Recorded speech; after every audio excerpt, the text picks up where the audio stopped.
أهلا وسهلا عزيزي طالب الصف التاسع. إحنا اليوم نبدأ نحكي عن النشر. اتأكد إنك مشترك بالقناة وحاط إعجاب للمقطع وخلينا نبلش.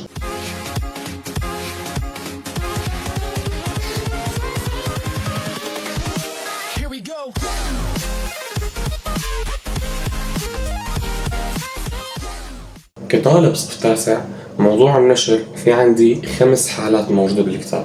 الأولى والثانية هي من الصف السابع والثامن مرأة معنا سابقا، والثلاث الثانيات اللي هن المطابقات الشهيرة رح نستعملهم بالنشر، رح يكونوا جداد عليك أول مرة تتعلمهم بالصف التاسع. لكن كالعادة نحن أكيد بدنا نتأكد من الأساس اللي معناه من الصف السابقة قبل ما نحكي عن شيء جديد.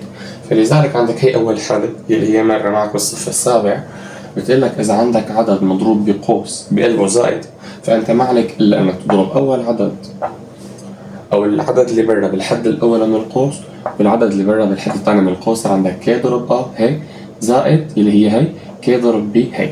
طبعا هي زائد هيك، ممكن تكون ناقص، حط ناقص هون وناقص هون ما في أي مشكلة.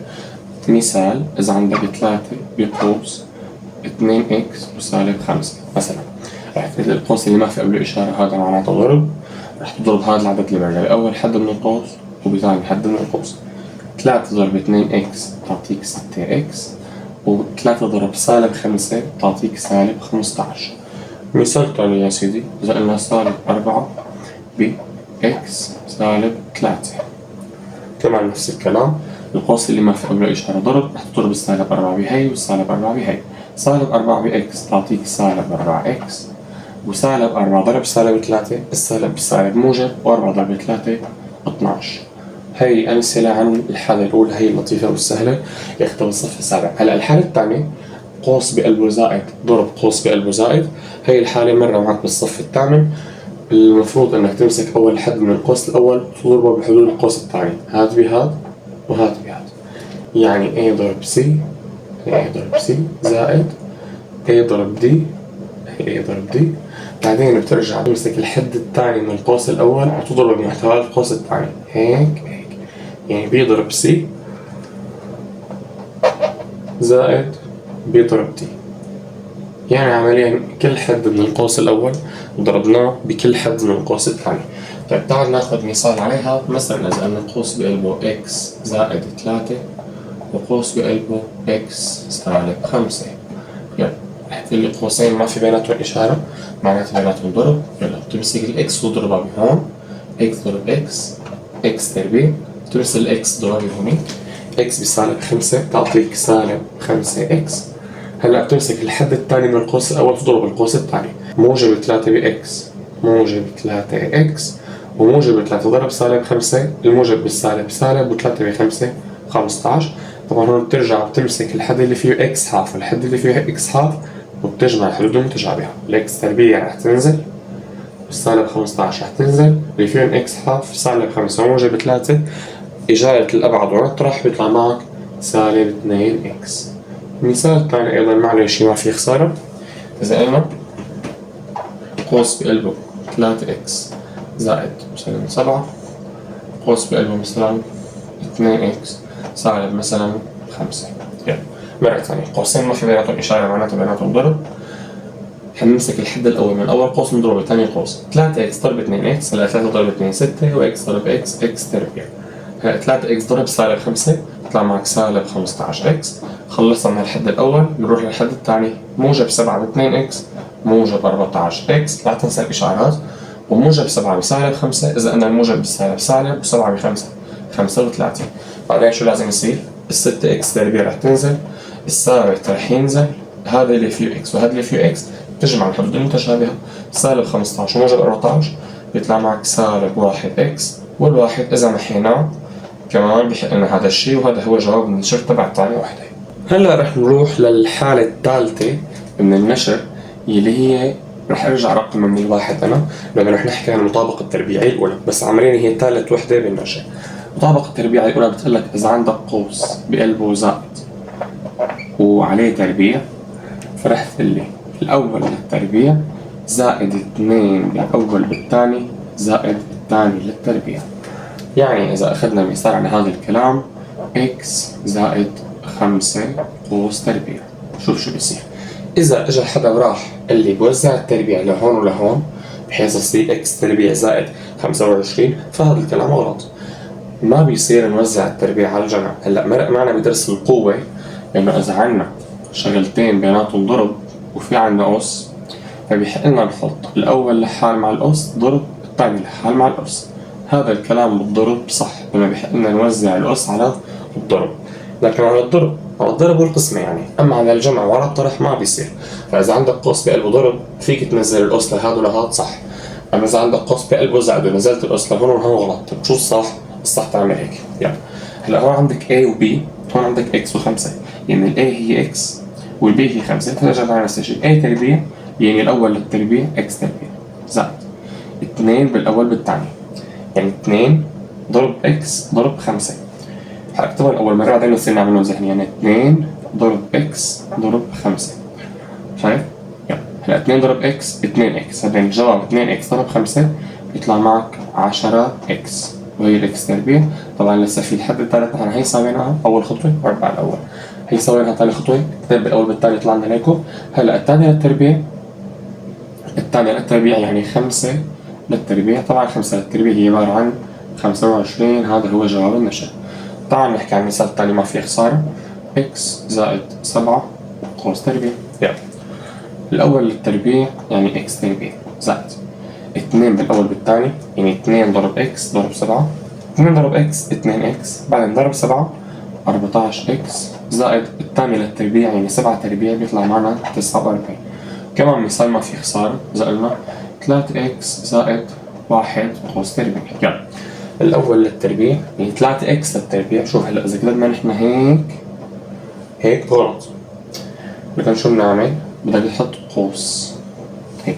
طب هذا القوس شو فائدته؟ هذا القوس فائدته توضح إنه التربيع لل 3x كلها من دون القوس، التربيع فقط للإكس. نحن بدنا نربع ال A هي هون 3x الأول كلياته.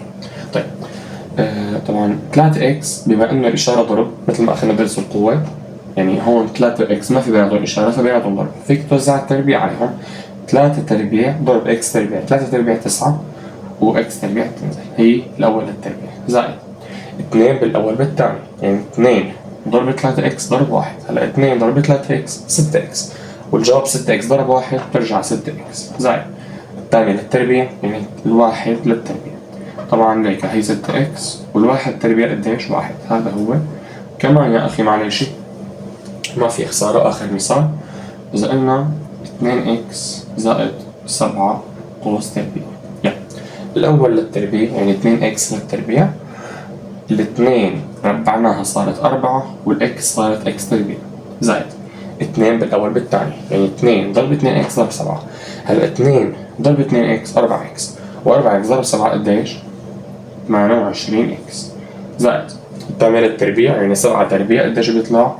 49. حلو. طيب هلا إذا كان في جذور شو بيصير؟ مثلا خلينا نقول جذر 5 زائد جذر 3 للتربيع، هيك بيصير. اي بيصير طالما بيناتهم زائد القوس على التربيع بيصير. يلا الأول هو جذر 5 للتربيع زائد 2 b الأول اللي هو جذر 5 b الثاني اللي هو جذر 3 زائد الثاني للتربيع يعني جذر 3 تربيع.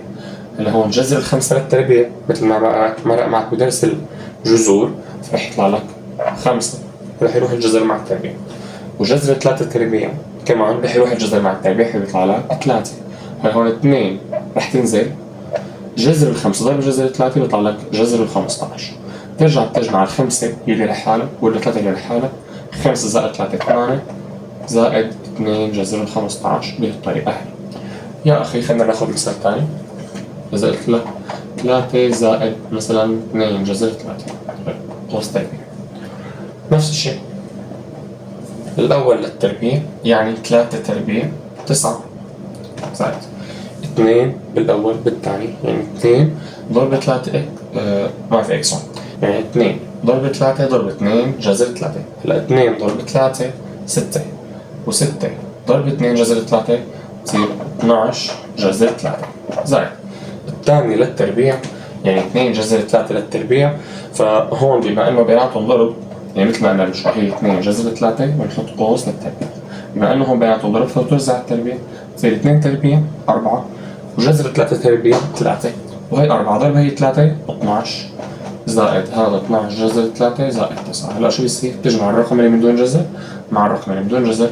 12 زائد 9 21 زائد 12 جذر 3، طبعا هي ما تنجمع هيك خالصة. نحن عند الحالة الرابعة من النشر يلي هي المطابقة التربيعية الثانية. بتقول لك إذا كان عندنا شغلتين بيناتهم ناقص وعليهم تربيع، فرح نقول الأول للتربيع ناقص 2 بالأول بالثاني زائد الثاني للتربيع، يعني نفس الأولى، بس هون كان في زائد هون في ناقص جوات القوس، فلذلك هون رح يصير في ناقص بس مرة هي ما دخلها. يلا أمثلة يا سيدي. إذا قلنا إكس ناقص 7 قوس تربيع، الأول للتربيع يعني إكس تربيع ناقص 2 بالأول بالثاني يعني 2 بإكس ب7 بيطلع 14 إكس زائد الثاني للتربيع يعني 7 تربيع 49، بس الفرق إنه هون في ناقص لأنه هون في ناقص. يا أخي مثال ثاني، إذا قلنا 3x ناقص مثلا 5 قوس تربيع، يلا مربع الأول يعني 3x للتربيع بنوزع التربيع لل3 وللإكس، ال3 بتصير 9 والإكس بتصير إكس تربيع ناقص 2 بالأول بالثاني يعني 2 ب3x ب5 2 ب3x 6x و6x ب5 30x زائد هون شوفها أول وحدة ناقص فلنا بس ثاني وحدة زائد إجباري 5 للتربيع يعني 25. حلو. طيب يا أخي نجرب واحد مع جذور. إذا قلنا مثلا 3 ناقص جذر 2 قوس تربيع، يلا الأول للتربيع يعني 3 تربيع 9 ناقص 2 بالأول بالثاني يعني 2 ب3 بجذر 2، هلا 2 ب3 6 بجذر 2 6 جذر 2 زائد الثاني للتربيع يعني جذر 2 تربيع 2 9 زائد 2 11 ناقص 6 جذر 2 بتنزل.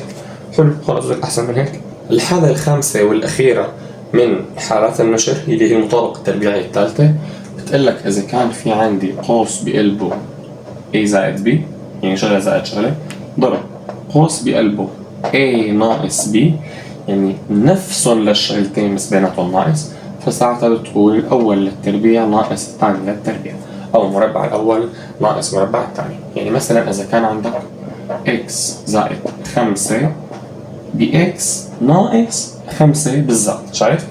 هي x هي x هي 5 هي 5 هي زائد هي ناقص، هيك بتقول الأول للتربيع ناقص الثاني للتربيع يعني x تربيع ناقص 25. موضوع كتير حلو سهل. يلا x زائد 7 ب x ناقص 7، يعني هي x وهي x هي 7 وهي 7 هي زائد ناقص، يلا الأول للتربيع يعني x تربيع ناقص الثاني للتربيع 7 تربيع 49. طيب يلا مثال ثالث، إذا قلنا 3x زائد 8 ب 3x ناقص 8، رح تقول الأول للتربيع يعني 3x للتربيع بتوزع التربيع لل3 بتصير 9 والإكس بتصير x تربيع ناقص 8 للتربيع. قديش 8 ضرب 8 64. طيب مع جذور شو فيها يعني؟